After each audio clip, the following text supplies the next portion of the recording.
So the first one here we got is consistency.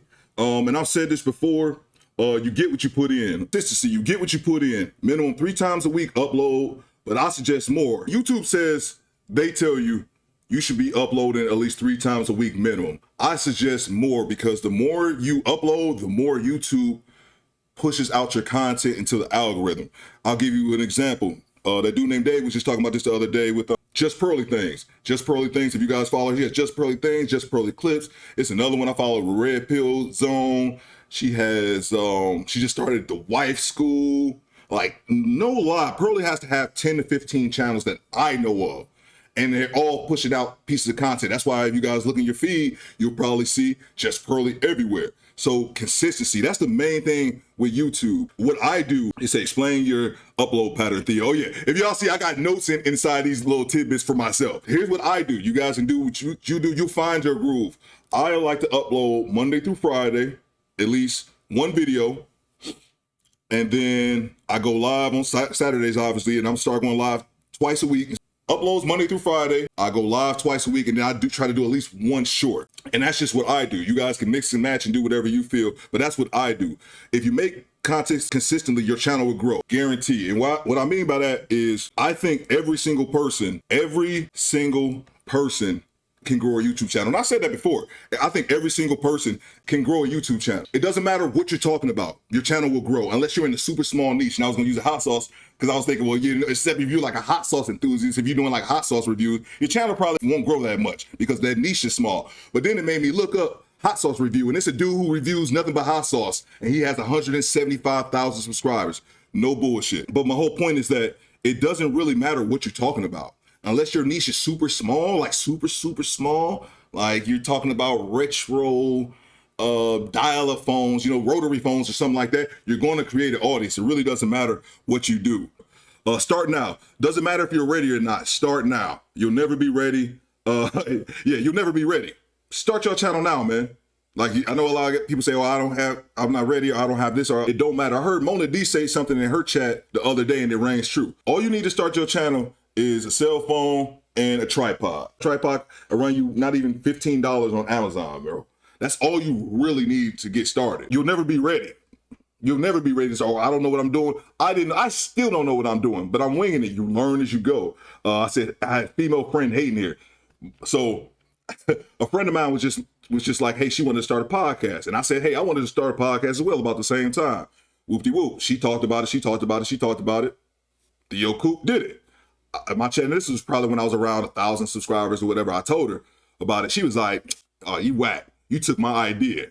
And I said, first of all, chick, you didn't start the idea of people having podcasts. That's always been going on. But the difference between me and you is this. You talked about it. I did it. There's talkers and there's doers, man. You got to figure out which one are you. That's just kind of what it is. And a lot of people talk, and I'm not even trying to shit on people because I started the channel when they grew a little bit. I'm not trying to do that. There was a long time in my life where I was a talker as well. But that's the thing. And so that was just what I remember about that. And I tried to explain it to her, like, yeah, you talked about it. I did it. That's the difference. Until this day, she still hasn't started a channel. So that's just kind of what it is. Key to YouTube success, longevity. Oh, and then I had this example of Corey Kenshin. I've mentioned his name before. Corey Kenshin is, I don't know if you guys have heard of him. He's a YouTuber in the video game part. I don't watch video gaming YouTube, but he has 15 million subscribers. I said this example before, but I learned his name about 2 months ago. He had this video that went viral because he has such a large platform. Once you get to like in the millions like that, you become like an integral part of YouTube. So if you make a video on anything, it goes around other sectors when you like over 10 million subscribers like he is. And he made a video about how he thought, YouTube has racist practices. It's not the point. The point that I'm talking about is that I was talking to my brother-in-law about this, and my 18-year-old nephew was there. And I asked my nephew, this Corey Kenshin till? He's like, yeah, I used to watch him when I was like 8. So that would be 10 years ago. And he had 70,000 subscribers. Now he's at 15 million. That's my whole point, is longevity. If your podcast should be looking long-term. Like I want to be doing this 5, 10 years from now and even further into the future. So it's a long-term play. Don't be looking at it as if your channel's not growing fast enough. And I'm gonna get to that later as well. Or you feel like you're not making any money making YouTube. This month will be the first time I got anything other than when I had 1,000 subscribers or 1,500 subscribers. I was getting like, once I was monetized, getting like $200 checks. Like this will be the first time this month, something that's larger than that. So yeah, it's a long-term goal, long-term play. That's my thing. Don't go broke doing the setup. Buy what you can afford, and if you can't afford to get everything at once, buy it piece by piece. That's what I did. I think my total I spent on my whole setup where I record my videos in is like $1,500. That's all the money I spent, which may seem like a lot, but I didn't spend $1,500 at once. I bought my computer, laptop, mic, and I couldn't afford, and I couldn't afford to be out running out spending that shit. So I bought a $40 mic this week, $30 headphones this week, some bedroom lights, the shit to be flashing, all those lights and things like that. I bought everything piece by piece. I wasn't about to run out here and spend $2,000, $3,000 on everything, especially when I'm not making no money off this shit. Buy what you need piece by piece. Figure out what you need and buy. You can upgrade once you start making YouTube money. Next point, follow other content creators. Other who are in your niche, watch others who aren't. I watch Red Pill Jones content. I watch Great Pill podcast content. I watch Kofa's content. It doesn't matter the size of the YouTuber. Watch other people's content especially people that's in your niche. It's not competition, but it is sort of a competition. I want to see, I'll look at Red Pill page and be like, oh yeah, okay, I can see Red Pill, his thumbnail game is good. I'm like, okay, yeah. And I actually replicated one of his thumbnails on a Fresh and Fit video I did this week. I kind of made my version of his, and it got pretty decent views. So look at other people doing it, and then look at other people who's not necessarily in your niche. I'll give you an example, CoffeeZilla. If you guys, I never heard of him before, but now I subscribe to him. And I don't really follow him for the content. I like the way he do his videos. CoffeeZilla is like, he has over 1 million subscribers. I like the way that he has like his camera zooms in, zooms out, different angles. That's something that I learned from him. So watch other people's content, man. Don't just sit back and watch your own. Also follow YouTubers whose content is on channel improvement. An example is Roberto Blake. And I'm sure there's others. He's like the main guy that I follow. And I follow another channel called like vidIQ, but it's like Roberto is like the guy I always find myself going back to. Watch YouTube content on channel improvement, because it'll teach you how to improve your channel. It's something I hadn't considered initially, but it'll teach you, and not only just like thumbnails and titles, because that's one of the big things when you first start, thumbnails and titles, but he teaches you also the back end, because you have to learn the analytics, impressions, click-through rate, all that kind of good stuff, because there's much more in YouTube than just making videos. That's what it starts off being, and then you realize quickly, especially once your channel start growing, oh, it's a lot more to this than that. So but yeah, definitely follow guys like that. Let's see here. Don't compare yourself to other content creators. Everyone isn't going to have the same success. And I'm gonna say it again. Everyone isn't going to have the same success. I'll give you an example. That's why I have Charles and Charles podcast. This is a guy who, I don't know if you guys ever checked out his channel, but he has about, I think he's closing in on 50,000 subscribers now. Me and my man, because what happens is once you start a channel, the algorithm will just automatically connect you to people that's like in your similar, other content creators who are like in your similar, around your similar subscriber count or times that you started. So me and him pretty much started, I think I started my channel in June, he started in April, and we were kind of like, I had 1,000 subs, like we were at the same pace, and the dude just took off. And he was at like 30,000 subs, and I was at like 1,000. And I was like, and I love his shit. I used to be in the comment section like, I love this shit. And this is no hate. This is no hate. I thought his content was good, but I didn't think my content and his content was that, like, it was that big of a gap in between. I thought they were pretty close in quality, but he had a much larger subscriber count. And I remember at one point I was like, damn, bro, like, why can't I have just a little bit of that success? And even now, fast forward now, it's a couple months later, he's closing in on 50. And I'm not having that success, but now I'm closing in on 25. So at one point, he was at 30 and I was at 1. So people move at different rates, man. People move at different rates. Your channel will grow as it should. You can get a lot of subs quick, but still not have the watch hours needed. And you guys, if you guys aren't familiar, that to get monetized, you had to have 1,000 subscribers, but you also had to have 4,000 watch hours. Because people don't really talk about that. They just talk about they focus in on 1,000 subscribers.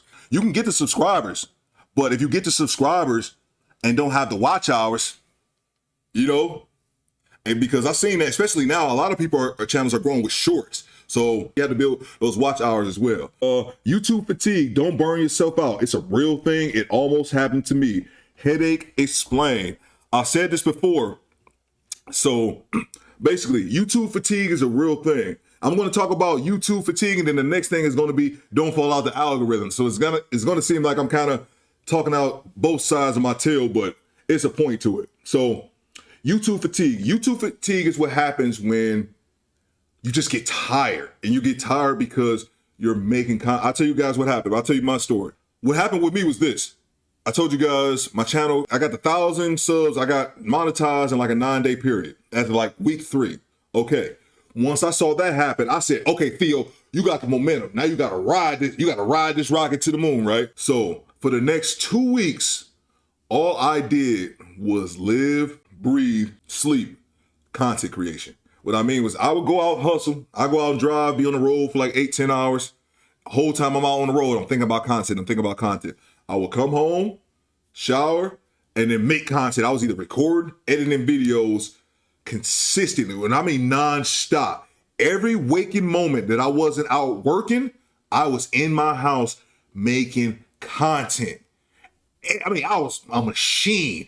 As soon as I was up, first thing I would do, brush my teeth, wash my face, I was making video. And what I noticed was that I was getting these headaches. And I'm not even the dude that gets headaches like that. I can go years in between without getting headaches. I never had a migraine a day in my life. I thought it was weird, man.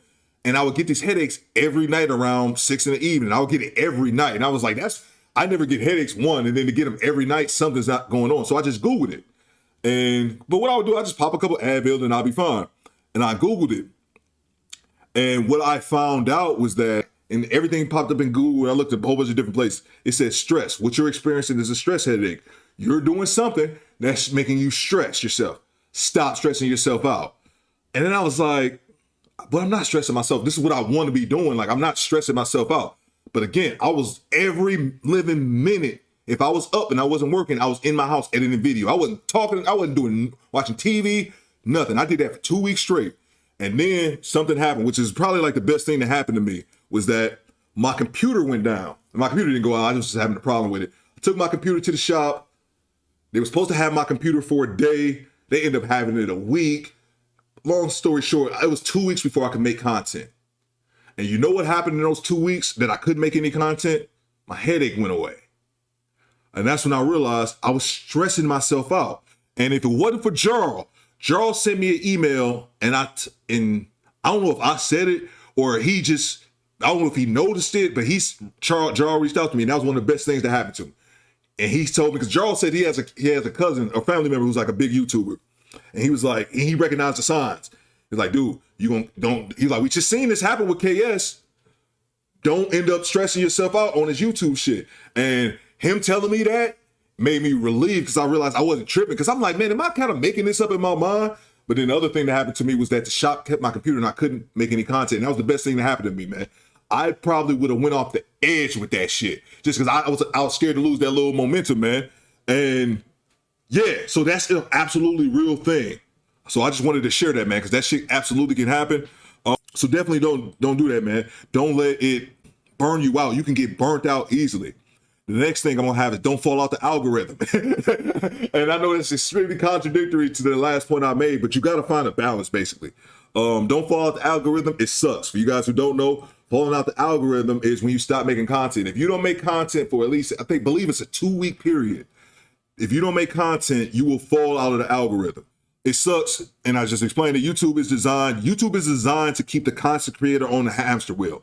It sucks, but that's exactly what it is. Keeping it a buck. YouTube is made to keep the content creators on the hamster wheel. Once you fall out the algorithm, when YouTube doesn't push your video, all your videos, unless somebody rock with you, that's the only way your videos gonna get views. You're gonna get views by the subscribers who are fans of your content, because YouTube stops pushing it out like altogether. And you can tell, and if you don't know if you fall out the algorithm, and Red Pill, let me know if you ever fell out the algorithm. I did it this one time, and I was like, I won't let it happen again. And there's features that you can prevent it that I wasn't familiar with. So once you fall out the algorithm, you'll make new content, you won't get any views, because nobody is watching the shit, because YouTube isn't pushing it out. You falling out of the algorithm. And then for me, it took months. It took at least, probably, if I remember it correctly, at least like 2 months for me to fight my way, scrape back into the algorithm. And then I haven't fell out the algorithm since then. And with the inclusion of short, that's what I had in here, but with the inclusion of shorts and also scheduling video premieres ahead of time, what Kofa just talked about, you can prevent that. So if you're gonna go to the DR for a couple weeks, you should do it then is schedule, you make your videos, because you can, if you, for the people who haven't dropped content yet, you can drop your videos instantly. If I can make a video right now and drop it, but you can also premiere it. That's when people have live, like I premiere my videos noon Eastern time. At 12 noon, if you have your notifications turned on, you should get a notification from Theo Coop that my video is about to start. And then, you know, it has a 2-minute countdown to give people the time to gather for the video. And then the video premieres. That's a premiere. You can schedule them shits, and then you can schedule them shits months out. I don't know what's the cap, but you can schedule it out. So let's see. I know I'm going on vacation February 1st, and I'm going to be gone for 2 weeks minimum. I know that I don't want to fall out the algorithm. So what I'm going to do is I'm going to schedule my uploads for 2 weeks straight. I'm going to schedule at least 3 times a week for the next 2 weeks. I'm going to schedule those uploads. But then you have that option, but now YouTube has a short, so you have the short option. That's another thing about the shorts, because before the shorts weren't monetized.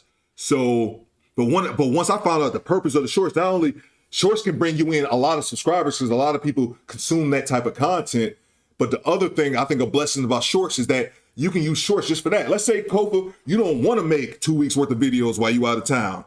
You know what I'm saying? That's just not where you're headed. You're not trying to do that. Make some shorts. Make 3 or 4 shorts, and you premiere them the same way. You schedule them for that time that you're going to be out of town. You schedule them in, and then there you go. So you don't want that to happen. But you can premiere videos ahead of time, like Kofa said, to prevent that from happening. Cut out the cancer. If you are using something in your process that has the potential to mess up your recording, editing, get rid of it. I just had a different style microphone, and looking back on it, it actually sounds better than the microphone that I got now.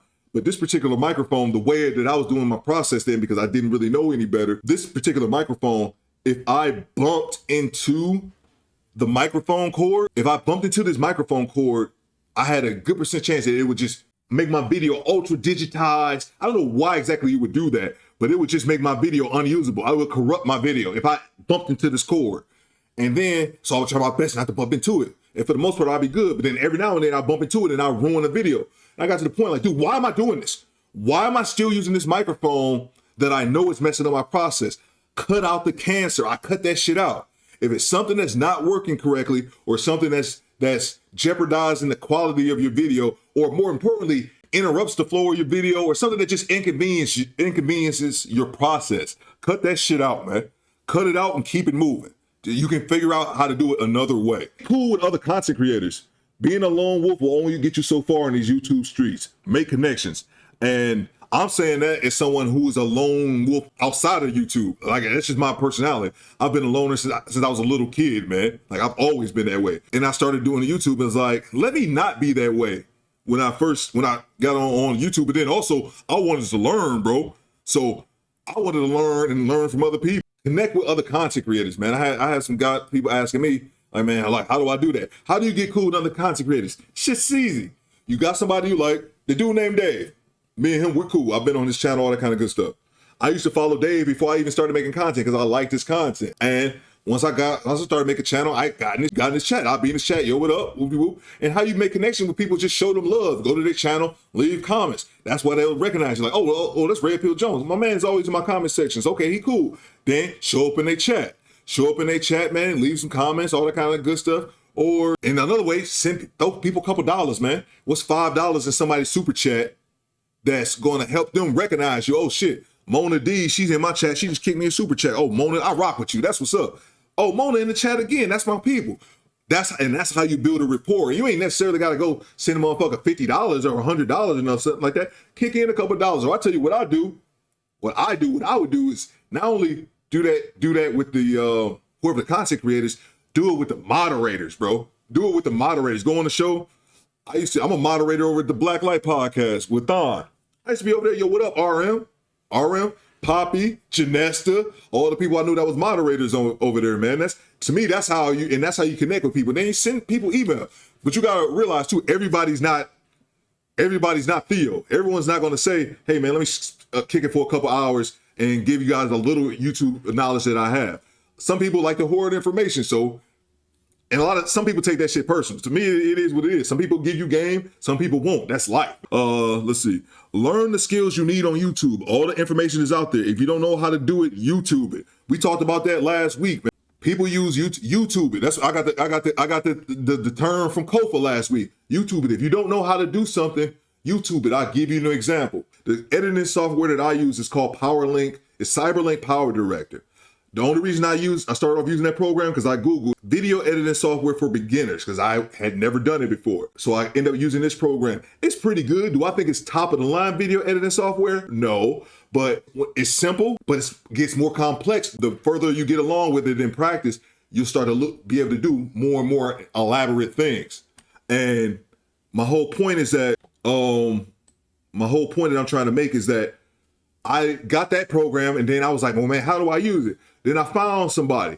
Power Director University is a guy named Malik, who's a brother, and I heard him say he was in the Air Force as well. So you already know. I was like, oh, my ears perked up. He's been on YouTube for over 10 years, and he's been showing people how to use this particular software editing program. And he has over 125,000 subscribers. I'll be going over to his channel just showing him love. He has a small niche.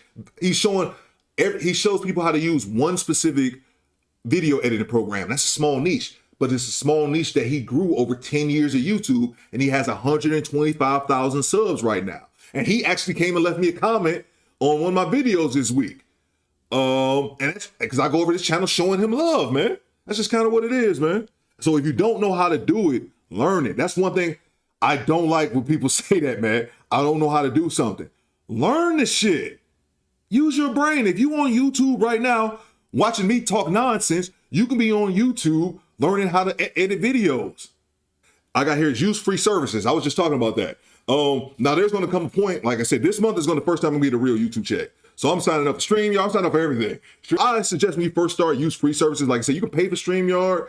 You can pay for, but so many of these different websites try to get you to pay for stuff. Like I use everything I use for free, except for my video editing software. I use Canva. I told Common Sense about Canva. Great people talk about Canva. Canva.com. It's a free thing that you use thumbnails. And Canva's kind of dope, actually, because it saves all your thumbnails. So all 150 videos that I have, they instantly save it. And so if I need to go back, or if I have a misspelling on the thumbnail, it's already there. I just go grab it, make the change. So I use free versions of everything. I suggest you do that. Unless you just want to be going to pay for stuff out of pocket initially. And then once you start getting your money, just like I was talking about the equipment upgrade, then you start upgrading. So I think that's it, man. I think that's all I got.